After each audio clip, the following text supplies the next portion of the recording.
திராவிட சித்தாந்தம்ங்கிறது அழிந்து போன முடிந்து போன சித்தாந்தம்.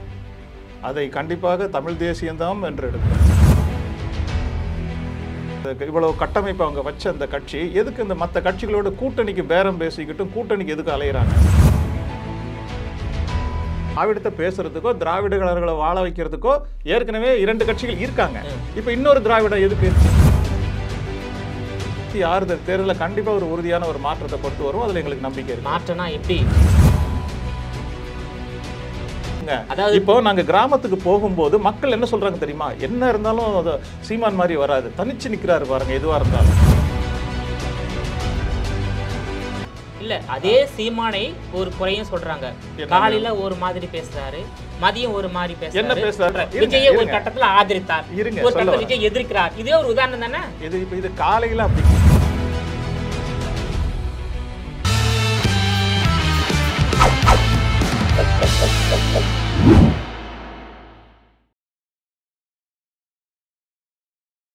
ஜெம் டிவி நேயர்கள் அனைவருக்கும் வணக்கம். நாம் தமிழர் கட்சியின் மாநில ஒருங்கிணைப்பாளர் முருகேசன் அவர்கள் நம்மோடு இணைந்துள்ளார். அவரிடம் பல்வேறு கேள்விகளை கேட்கலாம். வணக்கம் சார்.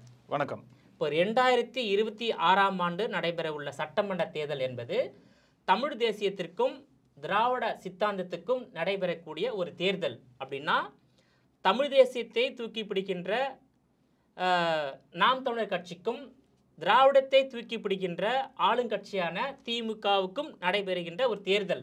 இந்த தேர்தலில் திமுகவை நாம் தமிழ் கட்சி வெல்லுமா? உறுதியாக கண்டிப்பாக நாங்கள் வென்றெடுப்போம். திராவிட சித்தாந்தம்ங்கிறது அழிந்து போன முடிந்து போன சித்தாந்தம். அதை கண்டிப்பாக தமிழ் தேசியம்தான் வென்றெடுக்கும். அதை நாங்கள் திமிரோடும் நெஞ்சு நிமிர்த்து நாங்கள் சொல்கிறோம். ஏன்னு நீங்கள் கேட்கலாம், எப்படி வெல்லுவீங்கன்ற அடுத்த கேள்வி நீங்கள் கேட்பீங்க. ஏன் அப்படின்னா, எங்கள் கொண்ட கொள்கையில் நாங்கள் சமரசம் செய்யாமல் இன்னும் உறுதியோடு நிற்கிறோம். மற்ற கட்சிகள் எல்லாம் 1 சீட்டுக்கும் 2 சீட்டுக்கும் அவர்களிடம் மண்டியிட்டு இருக்கும்போது நாங்கள் தான் உறுதியோடு இந்த களத்தில் நின்றுக்கிட்டு இருக்கோம். அதனால் நாங்கள் உறுதியாக வெல்வோம். இப்போ திராவிட சித்தாந்தம் அழிந்து போகக்கூடிய கொள்கைன்னு நீங்க சொல்லியிருக்கீங்க. ஆமா. ஆனா அவங்க தானே இப்ப தமிழ்நாட்டை ஆண்டுகிட்டு இருக்காங்க, அண்ணா அறிவாலய திமுக. அப்ப எதுக்கு இவ்வளோ இது பண்றாங்க? என்னன்னா என்ன சொல்றது, இவ்வளவு கட்டமைப்பு அவங்க வச்ச அந்த கட்சி எதுக்கு இந்த மற்ற கட்சிகளோட கூட்டணிக்கு பேரம் பேசிக்கிட்டும் கூட்டணிக்கு எதுக்கு அலையிறாங்க? இதுவரைக்கும் இந்த திமுக தனித்து நின்று போட்டிட்டதே இல்லை. மற்ற கட்சிகளோட இருந்துதான் இவங்க வந்து எல்லா தேர்தலையும் சந்திக்கிறாங்களே தவிர மற்றபடி தனியாக நின்று ஜெயிக்கிற அளவுக்கு எங்களுக்கு தெம்ப திராணியும் இல்லை. அவங்களுடைய பலம் அவங்களுக்கு தெரியும். அதனால கூட்டணி. ஆமா, அந்த பலம்ன்றது நீங்க எதை முடிவு பண்றீங்க? அந்த பலம்ன்றது எதை முடிவு பண்றீங்க? கூட்டணி பலம் தான். அதுதான். தனியா நிக்கிற அந்த தெம்பும் இருக்கா அவங்க கிட்டன்ற கேள்விக்குறிதான். ஏன் அப்படின்னா, அவங்க தனியாக நின்னா அவங்களோட அந்த அந்த பலம் அவங்களுக்கு தெரியும். ஏன்னா தன்னால் எடுக்க முடியாது, நம்மளோட அந்த வாக்கு சதவீதத்தை எடுக்க முடியாதுன்றது அவங்களுக்கு உறுதியாக தெரியும். அப்படின்னும் போது அவங்க தனியாக நிற்கிறதுக்கு வாய்ப்பே இல்லை. ஆனால் நாங்கள் தனியாக நிற்கிறோம், எங்களோட பலம் எங்களுக்கு தெரியும். அப்படின்னும் போது நாங்கள் மக்களை நேரடியாக போய் சந்திக்கிறோம். இவங்களோட மக்கள் சந்திக்கிற இது எப்படின்னா, பணத்தை வச்சு தான் இவங்க வந்து சந்திக்கிறாங்க. ஒரு நலத்திட்டமோ வேற வந்து மக்கள் நலத்திட்ட பணிகளோ இல்லை வேற எதுவுமே பண்ணுறது இல்லை. உங்களுக்கு இப்போ கடந்த கால நிகழ்வுகளையும் பார்க்கலாம். கடந்த இந்த ஒரு மாதம் எடுத்துக்கிட்டால் உங்களுக்கே தெரியும்.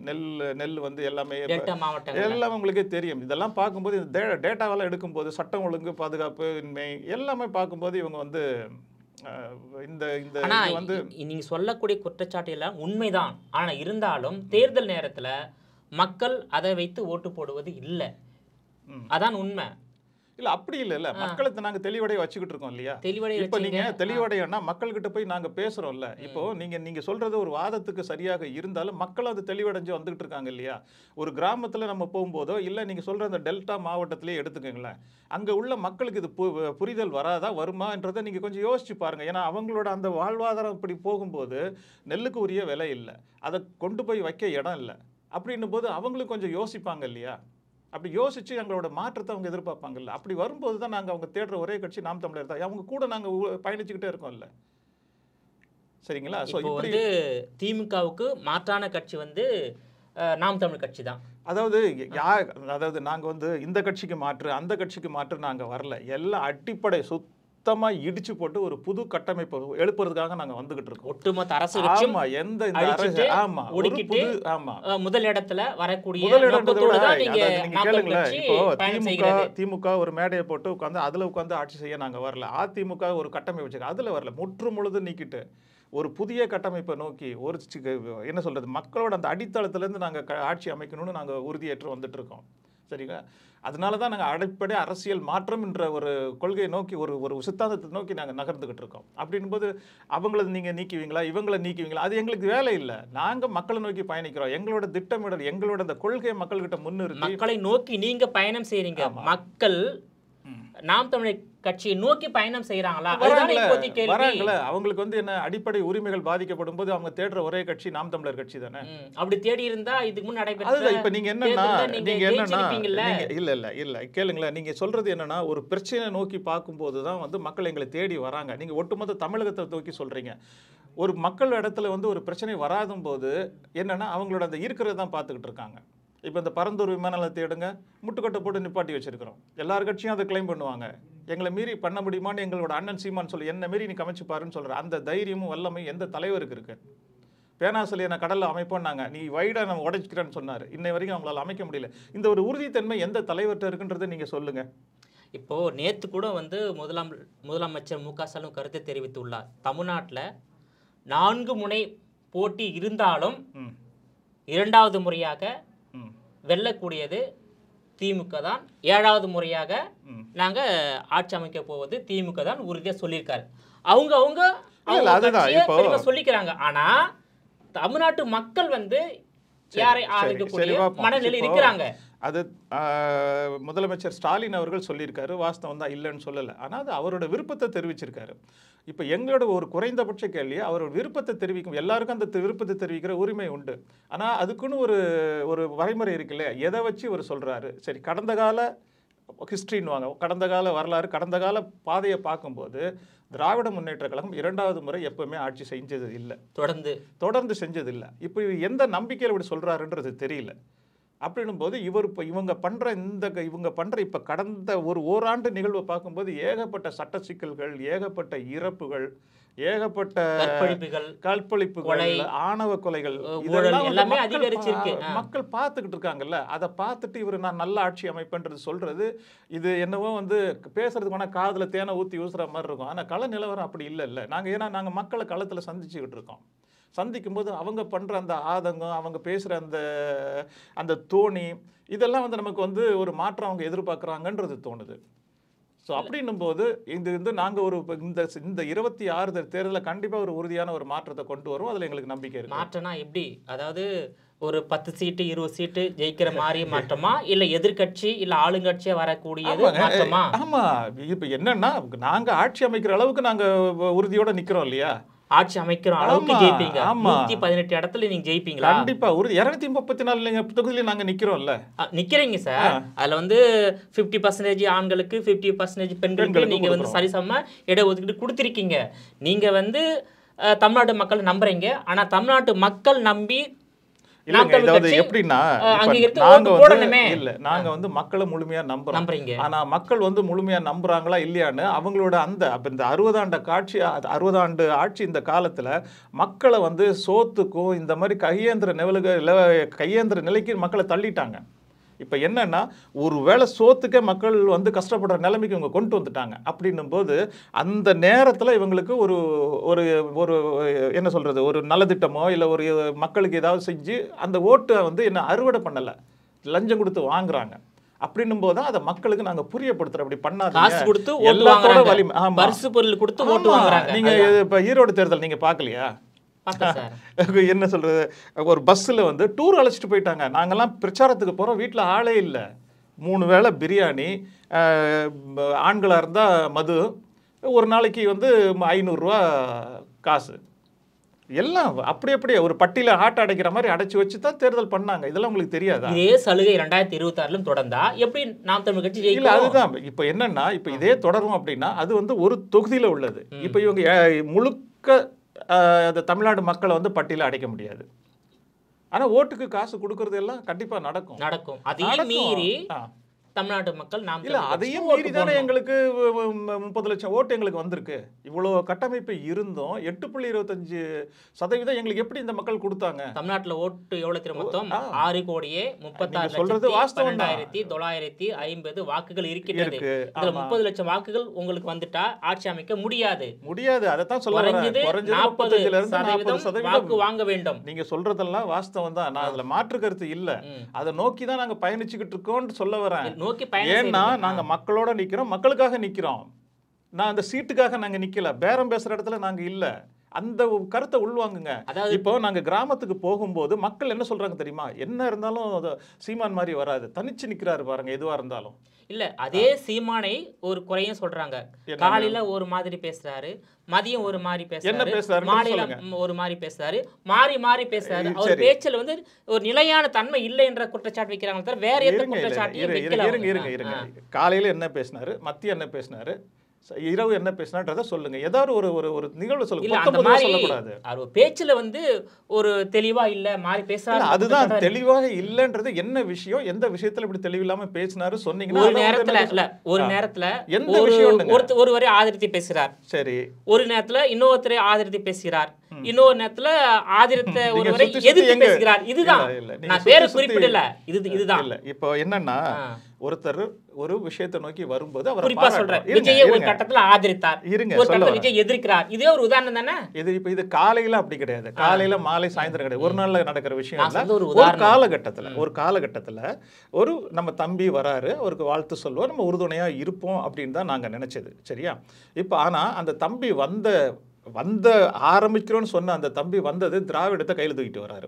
இப்போ நீங்கள் பார்த்தீங்கன்னா திராவிடத்தை முன்னெடுத்து எடுக்கிறதுக்கு அதிமுக இருக்குது, திமுக இருக்குது. சரியா? இன்னொரு கட்சி எதுக்கு?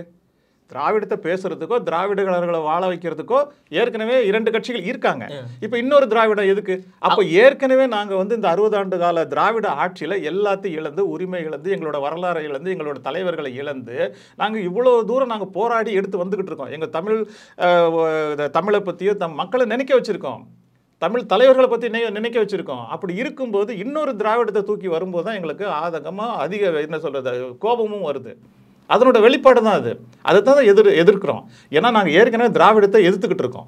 அப்போ இன்னொரு திராவிடம் வரும்போது அதையும் சேர்த்து நாங்கள் எதிர்க்க வேண்டிய நிலையில நாங்கள் இருக்கிறோம். திராவிடத்தை எதிர்த்தா நீங்க வந்து திமுகவை தான் கடுமையாக எதிர்க்க. அப்படி கிடையாது.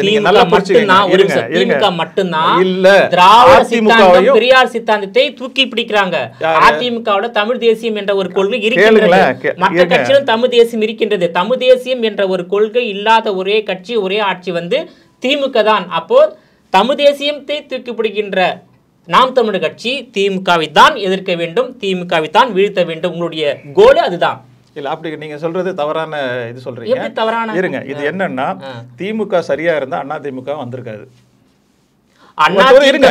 திமுக வந்திருக்காது சார். இல்ல 2021ல அதிமுக நீங்க தவறா சொல்றீங்க. இருந்திருந்தா இருங்க, நீங்க தவறா திமுக ஜெயிச்சிருக்காது. தவறா சொல்றீங்க. எல்லா கட்சிக்கும் தோன்றுகள் வந்து திமுக தான். எப்படின்னா இருங்க, இல்ல அது வேற விடுங்க, அந்த நம்ம அந்த இதுக்கு அப்புறம் பேசலாம். என்ன இது முதல்ல இது எடுத்துருவோம். திமுகல இருந்து பிரிஞ்சவர் தான் எம்ஜிஆர். அவரை ஒழுங்கா வச்சிருந்தா அவர் அதிமுகன்ற கட்சியை ஆரம்பிச்சிருக்க மாட்டாரு. அதே மாதிரி தான் வைகவும் ஆரம்பிச்சிருக்க மாட்டாங்க. அப்போ இவர் சரியில்லாத போது ஒரு மாற்று சக்தி வருது. இருங்க, அப்போ என்னன்னா இதனோட ஒரு நீட்சி தான் திமுகவோட ஒரு நீட்சி தான் அதிமுக. இதுவும் திராவிட சித்தாந்தம் கொண்ட கட்சி தான். முழுக்க திராவிடனா இல்லை, ஆனால் திராவிடத்திலேருந்து வந்தது தான். அப்படின்னும் போது நாங்கள் திராவிடத்தை எதிர்க்கோம். திமுகன்றது நீங்கள் பொதுவாக சொல்லாதீங்க. ஏன்னா இன்னும் கொஞ்சம் கூட மட்டும் திமுக எதிர்க்குது. காரணம் அவங்க அதிகாரத்தில் இருக்காங்க. இதே அதிமுக இருந்தால் இன்னும் கூட மட்டும் எதிர்ப்போம். தந்தை பெரியாரை முழுமையாக ஆதரிக்கக்கூடிய, திராவிடத்தை மட்டுமே ஆதரிக்கக்கூடிய ஒரே கட்சி திமுக. இப்போ நீங்க சொல்றீங்க தாவேகா வந்து திராவிடத்தை தூக்கி பிடிக்கிறாங்க, அதான் எதுக்குறேன்னு சொல்றீங்க. தாவேகா வந்து தமிழ் தேசியத்தை ஆதரிக்கிறாங்க. எல்லா கட்சிகளுமே தமிழ் தேசியத்தை ஆதரிக்கிறாங்க. ஆனால் தமிழ் தேசியத்தை ஆதரிக்காத ஒரே கட்சி திமுக தான். அப்போ போட்டி என்பது திமுகவுக்கும் நாம் தமிழ் கட்சி தான். ஆனால் தாவேகா தலைவர் என்ன சொல்லியிருக்காரு? போட்டியே வந்து தாவேகாவுக்கும் திமுகவும் தான். அப்போ திமுக இடத்துக்கு தான் தாவேகா வர பார்க்குது, உங்க இடத்துக்கு தாவேகா வர பார்க்கல. சீமான் தான் தாவேகாவையும் தாவேகா தலைவரையும் விமர்சனம் செய்கிறார். ஆனால் தாவேகா தலைவர் சீமானோட விமர்சனம் செய்யல. இது எப்படி பார்க்குறீங்க? இல்லை இது எப்படின்னா அவர் ஏன் பேசலை எதுக்கு பேசலைன்றல அந்த கருத்துக்குள்ளே நான் போக விரும்பலை. ஏன்னா அவருக்கு வந்து திமுக செஞ்ச ஒரு சில காரியத்துக்காக அவர் திமுகவை எதிர்க்கிறாரு. நான் தான் போட்டி நான் வந்து எல்லாரையும் ஜெயிச்சிருவேன் நான் அப்படி பண்ணுறதுன்றதுனால அவர் திமுகவை வந்து இவர் வந்து மாற்றுன்னு சொல்ல முடியாது. ஏன்னா அவருக்கு வந்து இன்னும் ரெக்கார்டு இல்லை. எங்ககிட்ட 8.25% ரெக்கார்டு இருக்கு. அவர்கிட்ட இன்னும் ஒரு ப்ரூவ் பண்ண ஒரு ரெக்கார்டு இல்ல. அவர் சொல்லுவாரு, அதாவது எல்லாரும் சொல்றதுக்கு உரிமை உண்டு, கருத்து சுதந்திரம் உண்டு, நான் தான் திமுகவுக்கு மாற்றுன்னு சொல்றதுக்கு உண்டு. அப்ப அதிமுக என்ன சொல்லுவாங்க? அதிமுக இல்லையா? அவங்க ரெக்கார்டு வச்சிருக்கிறாங்க. எப்பவுமே இந்த கடந்த கால வரலாறு பாத்தீங்கன்னா திமுக ஜெயிக்கும், அடுத்து அதிமுக அடுத்து இப்படிதான் வந்துகிட்டு இருக்கு. அப்படிதான் அவர் சொல்றீங்க. நான் இன்னும் முடிக்கல. அப்படின்னும் போது இப்ப நாங்களும் அந்த போட்டியில நிக்கிறோம். அப்ப நீங்க எப்படி சொல்லலாம்னு கேள்வி கேட்கறீங்க. வாஸ்தவம் தான், உண்மை. அதே மாதிரி தான் நீங்க விஜய் சொன்னதுக்கு நான் சொல்றேன். இப்ப அது விஜய் வந்து அந்த திராவிட சித்தாந்தத்துல முழுமையா இருக்காங்கன்னா, திராவிட சித்தாந்தத்துல அவங்க முழுமையாவே இல்லைன்ற பெரியாரோட கருத்துக்களை இன்னும் அவங்க முழுமையா பேசவே இல்லை. திமுக தான். பெரியார் என்ன சொன்னாரு? ஜாதி ஒழிப்பு சொன்னாரா இல்லையா? ஜாதி இருக்கா இல்லையா? ஜாதியை அவங்க ஊக்குவிக்கிறாங்களா இல்லையா? பெண்ணடிமைத்தனத்தை இல்லைன்னாரு. ஏன்னா பண்ணக்கூடாது. பெண்ணடித்தன்மை இருக்கா இல்லையா? இருக்குதா? அப்புறம் என்னத்தை நீங்க இந்த சித்தாந்தத்துக்கு பேசுறீங்க? இது என்னன்னா, தனக்கு எதுவும் பாதிப்பு வந்ததுன்னா பெரியாரை தூக்கி முன்னிறுத்துவாங்க. அதுதான் அவங்களோட வேலை. இப்போ இன்னொரு கருத்து சொன்னீங்க. இப்போ கேளுங்க. அதே மாதிரி தான் விஜய் வந்து என்னன்னா, ஏற்கனவே எங்க அண்ணன் சொல்லிட்டாரு, ஒண்ணு இங்க நில்லு, ஒண்ணு இல்ல அங்க நில்லு. ரெண்டு இடத்துல காலை வச்சுக்கிட்டோன்னா நடக்க கூட முடியாது.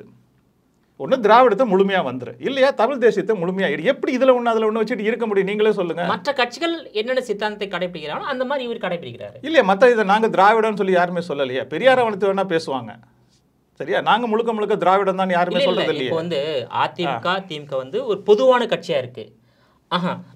பொதுவான கட்சியா இருக்கு. திமுக திராவிடத்தை முற்றிலும் ஆதரிக்கிறது. அதிமுக வந்து தமிழ் தேசியத்தையும் ஆதரிக்கிறது, ஆதரிக்கிறது. ஆனா மத்த கட்சிகள் ஜாதி கட்சியா இருக்கு. இப்ப விசிக ஜாதி கட்சி, பாமக ஜாதி கட்சி. அவங்களே நாங்க ஜாதி கட்சி இல்லைன்னு சொல்றாங்களே. அப்படி இல்லாம விஜய் வந்து ஜாதி கட்சி என்ற முத்திரை தாவேகா மீது விழுந்து விடக்கூடாது என்பதற்காகத்தான் ஒண்ணு தமிழ் தேசியத்தையும் திராவிடத்தையும் ஆதரிப்பதாக சொல்லி இருக்கிறார். அதை நீங்க ஏத்துக்கல. ஆனா தமிழ் தேசியம் மலர வேண்டும் என்பது உங்க நோக்கம் மட்டுமல்ல, ஒவ்வொரு தமிழனின் நோக்கம். ஆனா அது 2026 நடைபெறுமா என்பது என்னுடைய கேள்வி. அது நடக்க போய்த்தானே நாங்க வந்து முன்னேறிந்து போய்கிட்டு இருக்கோம். இல்லைன்னா இது மாதிரி இந்த கட்சி மாதிரி ஏதாவது ஒரு கட்சியோட கூட்டணி வச்சுட்டு போயிருப்போமே. தமிழ் தேசியம் மலரும்ன்றது உறுதியோட நிக்கிறோன்றத நான் ஆரம்பத்திலே என்னோட கருத்தை நான் பதிவு பண்ணிட்டேன். ஒரே நாள்ல ஒரே இரவுல தமிழ் தேசியம் மலர்ந்துருமா? இது ஏன் படிப்படியா நாங்க நாளைக்கே ஒரு நாள் முதலமைச்சர் மாதிரி இது ஆக முடியாது இல்லையா? அதான் 26 என்னன்னா, ஒரு நிமிஷம், ஒன்னு அதிமுக ஜெயிச்சா திமுக தோக்கும், திமுக ஜெயிச்சா அதிமுக தோக்கும்னு சொன்னீங்க. இப்ப 2021 திமுக ஜெயிச்சது, அதிமுக தோத்துது. இப்ப 2026 ஒருவேளை திமுக தோத்தா அதிமுக தான் ஜெயிக்கும், ஒருவேளை திமுக தோத்தா நாம் தமிழர் கட்சி ஜெயிக்குமா? அதை நோக்கி தானே நாங்க போய்கிட்டு இருக்கோம். நோக்கி போயிட்டு இருக்கீங்க. பயணம் என்பது சரியான பயணம் சார். இன்னும் புரிஞ்சுக்கல, கருத்தை உள்வாங்கல இன்னும். இப்ப இது வரைக்கும் நடந்ததை பத்தி நான் இனிமே நடக்க போறதை பத்தி நான் பேசல, சரியா? இனிமே நடந்தது என்னன்னா இப்படி நடந்திருக்குன்னு சொன்னேன். ஒன்று திமுக அதிமுக இருந்திருக்கு. இனி வரும் காலம் வந்து பெருந்தலைவர்கள் இல்லை. இது வரைக்கும் இருந்தது கருணாநிதி இருந்தாரு, அந்த இடத்துக்கு அடுத்து இல்லை. அந்த கட்சியில ஜெயலலிதான்ற ஒரு ஆளுமை மிக்க தலைவர் இருந்தார், இப்ப அவங்க இல்லை. இப்ப எடுத்து நடத்துறது இவங்க 2 பேர் தான். யாரு? ஸ்டாலினும் எடப்பாடி பழனிசாமி அவர்களும் தான் இருக்காங்க. இப்போ இவங்க வந்து இந்த கட்சியை அடுத்த லெவலுக்கு கொண்டு போவாங்கன்னா பெரிய கேள்விக்குறி தான். ஏன் அப்படின்னா இவங்க அந்த கூட்டணி அமைக்கிற அந்த இது இருக்கு பார்த்தீங்களா? இப்போ அதிமுகவும் விஜய் ஒன்று சேர போகிறாங்கன்ற ஒரு நம்பிக்கையில் எடப்பாடி இருந்தார். இப்போ அவங்க தனியாக அறிவிச்சோன்னே இப்போ அவங்களுக்குள்ள சிக்கல் ஓடிக்கிட்டு இருக்கு. என்ன அப்படின்னா அடுத்து வர அதிகாரத்தை நம்ம கைப்பற்றியே ஆகணுன்ற ஒரு குறிக்கோளோட திமுகவும் இருக்குது, அதிமுகவும் இருக்குது. ஏன்னா வேற வழி இல்லை. அடுத்த ஆட்சியை இழந்தாங்கன்னா திமுக அடுத்து இருக்காது. அதே மாதிரி அதிமுகவும் அடுத்த ஆட்சி இவங்க பிடிக்கலன்னா அந்த கட்சியை சுக்குநூறாக உடைக்கிறதுக்கு இப்போவே இருக்காங்க. ஓபிஎஸ் ஒரு பக்கம், டிடிவி ஒரு பக்கம், அவங்க அந்த செங்கோட்டையன் ஒரு பக்கம், இப்படி ஆளாளுக்கு அங்கங்கே இழுத்துக்கிட்டு இருக்காங்க. அதைத்தான் பயன்படுத்திக் கொள்ள வேண்டும் என்று தாவேக நினைத்து கரூரோட அவங்களுடைய கதையை முடிச்சு வச்சிருக்காங்க. அது எப்படி மீண்டும் புத்துயிர் பெற்று வர அப்படி இல்ல. அதாவது இந்த நிலையில பயன்படுத்திக் கொள்ளுன்னு கேக்குறேன். இல்ல நீங்க இப்ப நீங்க தாவேக்கான்றீங்க, சரியா? தாவேக்கா வந்து எப்படி சொல்றீங்க இந்த 2 கட்சிக்கு மாற்று அவங்க தான் எதை வச்சு நீங்க சொல்றீங்க? கூட்டத்தை வச்சு சொல்றீங்களா? இல்ல இருங்க நான் கேட்கிற கேள்விக்கு மட்டும் சொல்லுங்க. நீங்க சொல்றது விஜயை முன்னிறுத்துறீங்க, சரி. ஆனால் எதை வச்சு விஜயை முன்னிறுத்துறீங்க? என்ன மாதிரி எங்ககிட்ட ட்ராக் ரெக்கார்டை சொல்லிட்டேன், 8.25% வச்சுருக்கோம். நாங்கள் இதை வந்து ட்ரிபிளாவோ அது 5 மடங்கு 6 மடங்காக நாங்கள் ஆக்கிறதுக்கு நாங்கள் வந்து புலிப்பாய்ச்சலில் நாங்கள் போய்கிட்டு இருக்கோம். சரி சார், இருங்க இப்போ இது இந்த விஜய் சொல்லுவார், நான் எல்லாருக்கும் நான் தான், எனக்கு யாரும் இல்லைன்னு. அவர் விட்டுருங்க. இவர் வந்து நீங்கள் எப்படி முன்னிறுத்துறீங்க? இவர்கிட்ட ட்ராக் ரெக்கார்டு கிடையாது. விஜய் வந்து ஒரு பெரிய சக்தியாக உங்களால், தட் மீன் நீங்கள் எப்படி அவரை ப்ரொஜெக்ட் பண்ணுறீங்க? எடுத்துக்காட்டுக்கு அவர் கூடுற கூட்டத்தை வச்சு சொல்கிறீங்களா? அந்த கூட்டம் எல்லாமே ஓட்டாக மாறாதுன்னு சொல்ல வரேன். ஏன் அப்படின்னா விஜய் இந்த தெருவில் போனாரா நானும் போய் பார்ப்பேன், நீங்களும் பார்ப்பீங்க, எல்லாரும் போய் பார்ப்பாங்க. ஏன்னா ஒரு ஸ்டார் அப்படின்ற இதில் நான் அந்த ஒரு இதில் வந்து நாம் போய் பார்ப்போமே தவிர அவருக்கு கூடின கூட்டம் எல்லாமே ஓட்டாக மாறுன்னு சொல்ல முடியாது. ஒன்று. ரெண்டாவது வந்து ஓட்டா மாறலாம். இருங்க, ரெண்டாவது சொல்ல வரேன். ரெண்டாவது என்னன்னா அவங்க கிட்ட ஒரு முழுமையான கொள்கையோ குறிக்கோளோ எதுவுமே இல்லை. இன்னும் அவங்க வந்து உள்கட்டமைப்பு எதுவும் பண்ணலை. முக்கியமான தலைவர் மேலே ஒரு 4 பேர் இருக்காங்க, அதுக்கு கீழே உள்ள இந்த மாவட்டம் இந்த இதில் எல்லாமே கிளை இதெல்லாம் எந்த கட்டமைப்புமே அவங்கக்கிட்ட இல்லை. அப்படி இருக்கும்போது தான் உங்களுக்கு வந்து அந்த கட்சி வந்து வலுப்பெற்று அது ஆட்சி அமைக்க முடியும். எங்ககிட்ட எல்லாமே இருக்குது. பூத் லெவல் வரைக்கும் நாங்கள் இறங்கி வேலை செஞ்சிட்ருக்கோம். அதே மாதிரி அதிமுகவுக்கு இருக்குது, திமுகவுக்கு இருக்குது. உடனே இன்னும் இருக்குன்றதுக்காக அவங்க உடனே ஆட்சியை பிடிச்சிவாங்கன்றது கதை இல்லை. நாங்கள் வந்து என்னென்னா எங்களோட கொள்கை வந்து மக்கள்கிட்ட நாங்கள் என்ன பண்ண போகிறோம், எங்களோட இன்ஃப்ராஸ்ட்ரக்சர் எப்படி இருக்கும், பெண்ணுக்கு நாங்கள் சரிசமமாக கொடுக்குறோம், ஆடு மாடு வளர்க்குறத நாங்கள் வந்து அரசு தொழிலாக்குறோம், விவசாயத்தை அரசு தொழிலாக்குறோம், தற்சார்பு பொருளாதாரத்தை நாங்கள் பேசுகிறோம். ஒவ்வொருத்தரும் நீங்கள் வந்து உங்களை பிச்சை எடுக்காது, அதாவது கையேந்திர நிலைக்கும் உங்களை வச்சிருக்க மாட்டோன்ற ஒரு நம்பிக்கை மக்கள்கிட்ட நாங்கள் கொடுக்குறோம். அப்படி கொடுக்கும்போது எங்களுக்கு மக்கள் வந்து அவங்க பேசும்போது தெரியுது. அப்போ நீங்கள் தமிழ்நாடு முழுக்க போய் சுற்றி பார்த்துட்டீங்களான்னா அங்கங்கே எங்களோட நிர்வாகிகள் இதைத்தான் நாங்கள் எடுத்து பண்ணிக்கிட்டு இருக்கோம். தமிழ்நாட்டை ஒரு தமிழர் தான் ஆள வேண்டும் என்ற எண்ணம் ஒவ்வொரு வாக்காளர் மத்தியிலும் வர வேண்டும்.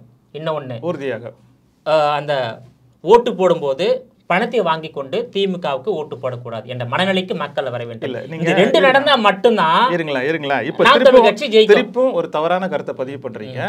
திமுக மட்டும் ஓட்டுக்கு பணம் கொடுக்கல, ஆளுங்கட்சி எல்லாமே பணம் கொடுக்குது. நீங்க இப்ப அதிமுக கொடுக்கலன்னு சொல்ல வரீங்களா? கொடுக்குறாங்க. அப்ப திமுக பணம் கொடுக்குது இல்ல, 2 ஆளுங்கட்சியும் இருப்பது திமுக. ஏன்னா அவங்க அதிகாரத்துல இருக்காங்க. கலாச்சாரத்தை ஊக்குவித்தது அந்த கட்சி தான். ரெண்டுமே 2 கட்சிகளுமே பணத்தை கொடுத்து ஓட்டை வாங்கணுன்ற ஒரு கலாச்சாரத்தை உருவாக்குனதே வந்து இந்த 2 கட்சிகள் தான். சரிங்களா? ஸோ அப்படின்னும் போது இவங்க எந்த எல்லைக்கும் ஆட்சியை பிடிக்கிறது எந்த எல்லைக்கும் செல்லுவாங்க. அதுக்கு முட்டுக்கட்டையா இருக்கிறது நாம் தமிழர் என்ற ஒரே கட்சி மட்டும்தான். நீங்க வந்து மக்களோடு கூட்டணி. ஆமா, மக்கள் வந்து உறுதியாக சொல்றோம் நாம் தமிழ் கட்சியும் கூட்டணி. ஆமா. ஆனா இந்த 4 தேர்தல் சந்திச்சிங்களே, நீங்க ஒரு சட்டமன்ற உறுப்பினர் நாடாளுமன்ற உறுப்பினர் ஜெயிக்கல, 8.25% வாக்கு வாங்கியிருக்கீங்க.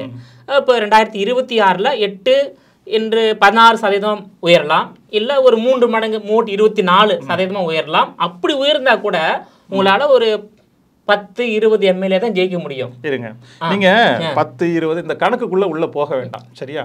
ஒரே நேரத்துல ஒரே ஒட்டுமொத்த தமிழ்நாட்டு மக்களும் மாறிடுவாங்களா, மாறி ஓட்டு போடுவாங்களா? உங்களால மாற்றத்தை ஏற்படுத்த முடியும். நீங்க சொல்றது 234 பணத்துக்கு அப்படி மக்களை வந்து குறைவா பேசாதீங்க. மக்களோட அந்த வறுமையை அவங்க பயன்படுத்திக்கிறாங்க. மக்களை வந்து அந்த வறுமையிலே வைத்திருந்து தேர்தல் வரும்போது அவங்கள வேலைக்கு வாங்கிடுறாங்க. அதனால மக்கள் அவங்களோட அறியாமையில இருக்காங்க. அந்த அறியாமையை தான் நாங்க போக்கிக்கிட்டு இருக்கோம். இப்ப இந்த இரு கட்சிகளை வந்து நாங்க வந்து முறியடிக்கிறதுக்கு தான் நாங்க இந்த களத்துக்கு நாங்க வந்திருக்கிறோம். இந்த மாதிரி வந்து நீங்க சொல்றது என்ன, 234 உங்களால போட்டி போட முடியுமா, ஜெயிக்க முடியுமான்னு கேக்குறீங்க. அதான் வர நான் ஜெயிக்க முடியுமான்ற கேள்வியை வைக்கிறீங்க. அதுக்கு தானங்க நாங்க அதை நோக்கி ஓடுறோம். இப்ப நாளைக்கு நம்ம இப்ப சாப்பிடுறது எதுக்கு? நாளைக்கு உயிர் வாழம் தான் நம்ம சாப்பிடுறோம். நாளைக்கு சாக போறோம், நம்ம இன்னைக்கு எதுக்கு சாப்பிடணும் அப்படின்ற கேள்வியை நீங்க வைக்கிறீங்க. நாங்க வந்து என்னன்னா 234 தொகுதியிலையும் நாங்க நின்று ஜெயிக்கணும், மக்களை சந்திக்கணும்ன்ற நோக்கத்துல தான் நாங்க வந்திருக்கோம்.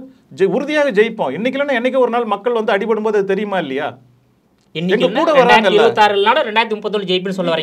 அப்படி கிடையாது. இந்த 24 நாங்க ஆட்சியை பிடிப்போம் சொல்ல வர. ஏன் அப்படின்னா திமுக கூட்டணியில் உள்ள கட்சிகள் இப்பயே புகைச்சல்ல இருக்கு. ஆமா, அதிமுக கூட்டணியில் இன்னும் புகைச்சல்ல இருக்கு. புகைச்சல் இல்ல, அது பலவீனம், அது பலமா இருக்கு. ஏதோ ஒண்ணு இல்ல, நீங்க சொல்றீங்க பலவீனம், இங்கேயும் புகைச்சல் இருக்கு. திருமாவளவன் இன்னும் புலம்பிக்கிட்டு இருக்காரு.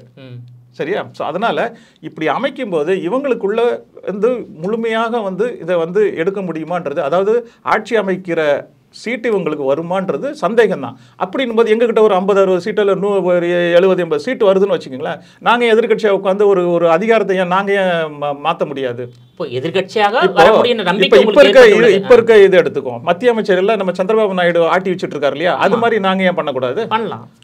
அதுக்கு தான் சொல்ல வரோம். நாங்க சரி அதிகாரத்துல உட்கார்ந்து தான் நாங்க வந்து இதுன்னு இல்லை, ஒரு கட்சியோட வந்து ஒரு பாண்டிங் எங்களுக்கு இதெல்லாம் பண்ணி கொடுத்தா நாங்க வந்து கொடுக்குறோம். அந்த இது ஏன் நம்ம வந்து ஒரு மாற்றத்தை கொண்டு வர முடியாது? தேர்தலுக்கு பிறகு கூட்டணி அமைப்பீங்களா?